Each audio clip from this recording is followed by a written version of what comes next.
Hello and welcome back to the Plan to Peak Health and Human Performance video blog. Uh, my name is Peter Cummings. I'm a coach and metabolic health practitioner, and today's subject is about the preparation phase of periodized training. The preparation phase is the phase that takes place after transition. So after you've taken the time to decompress from last season, maybe deal with some of your issues of rehab and motivation, I do recommend my article on transition phase and how it fits into the broader picture. After transition, we move into prep. It's time to get back into a groove. We have hopefully set our goals for the next season, and we know what our objectives are, and we now need to start getting back into a groove. And this presentation will discuss some of the things that you need to work on in this phase as it begins to set the foundation for the rest of the season. After preparation, we would move into aerobic base building. So let's see what happens in the preparation phase.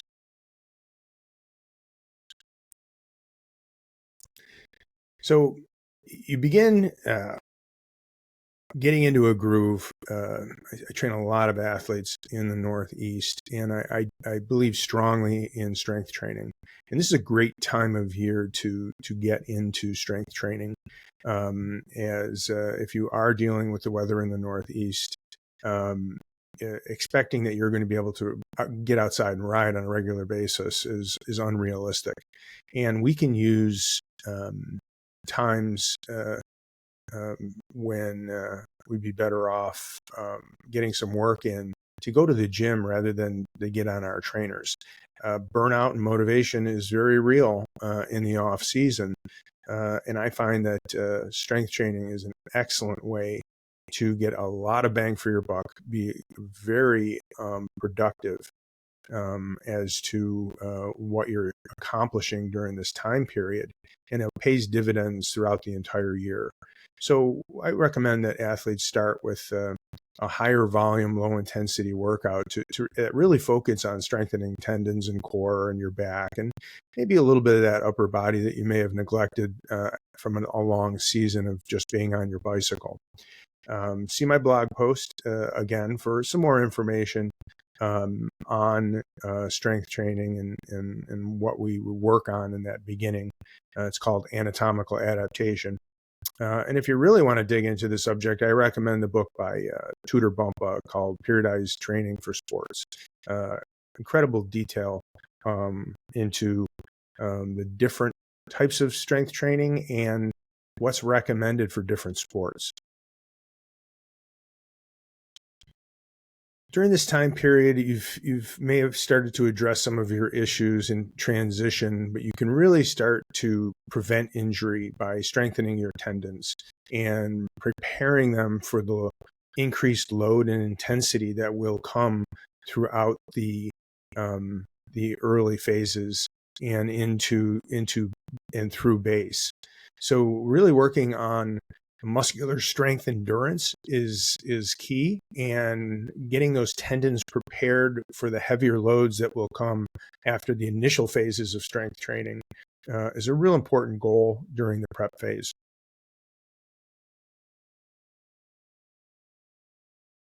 So one of the laws of training is called the law of specificity, and it makes perfect sense. If you want to get better at riding your bike, you should probably at some point ride a bike. But there's more to this law. So when you think about specificity, we need to start thinking about tissue and function, cellular changes, and so we do need an aerobic system, but we need a strong system that can endure a high level of work. That's more specific than just calling it cycling. So the gym does provide us an opportunity, strength training provides us an opportunity to build certain aspects, specifically muscular strength endurance, in a very effective manner and have it transition into our cycling. you can read my articles on strength training, but I recommend for cyclists that they to try and make it more specific. Make sure that you're not doing 5-rep sets. We don't have efforts of 5 reps. You're not climbing that mountain in the picture with 5 reps. You need to understand your range of motion. A power lifter would tell you have to bring your butt down to your feet, back of your feet. That's too great of a range of motion for us. Understanding that the Q factor on your bicycle will affect how your legs work. So making sure that you're not squatting in a sumo type manner where your feet are out wider than your shoulders. That's how you make your workouts more specific in the gym so that they transfer into power on the bicycle. So avoid those traps of following others in the gym, and learn a little bit more about how strength training can really benefit you as a cyclist. You're on the bike workouts, you need to focus on, during this time period, is getting some efficiency back, working on high cadence and smoothness. I'm a big fan of rollers over trainers. Trainers, you could develop a lot of bad habits on a trainer. Those habits are not allowed on a set of rollers. You have to remain supple and relaxed and pay attention. It really does cut through some time when you have to pay attention to what you're doing on those rollers. And again, make sure you dedicate at least one time a week for your longer ride. And I'll get into more of that in the next article, in the next phase about aerobic base building. I really like this time of year too, because I really feel that this is a very difficult sport mentally, and being able to do the work that you need to and feel like you're making progress is an important part of this time of year. If you can handle a couple hour on a set of rollers or a couple hours on a stationary trainer, it's amazing that when you get a good day out there, how much more you can handle mentally in those first days of spring. It's quite shocking. So while we have the goals of improving tendon and ligament strength and preparing the muscles for the next phases, it's good to be ready mentally, and that's why I like mixing it up with strength training as well, so that you're not living on your trainer, you're not living on your rollers, and making sure that you have a plan, that you're connecting your work to your goals is very beneficial. So make sure you're setting good goals for yourself, goals that will eventually lead towards the objectives that you've set for yourself. And this is where good planning comes in. Here's a gentleman riding a set of rollers. As you can imagine, you need to pay attention. If you do not, you will pay the price.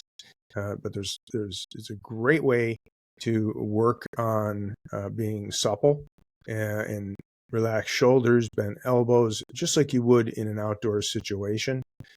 Demands proper form, and I really like spending some time on rollers, and it does alleviate quite a bit of the boredom that comes with indoor training, as time does fly when you have to pay a little bit more attention to what you're actually doing. So on an end note, complete the preparation phase by about mid-December. If you haven't had time to settle into a full training block by the end of December, you're pushing it a little bit late into the next season. Skipping this phase or skipping transition really can lead to a lot of issues once you start adding volume in the base phase. So take the time to get back into a groove with a little bit more gentler loading and gentler workouts, and workouts that work on other aspects that are important: the fluidness, the relaxed setup on your bike. Stay disciplined. You want to trust your process, what you've set up for yourself, and making sure that you're not skipping these phases is really a benefit. Hope you enjoyed this blog. The article that goes along with this is posted on the website. I am available for consultations on an hourly basis. I build custom training plans for athletes that aren't interested necessarily in coaching, but are looking for some structure.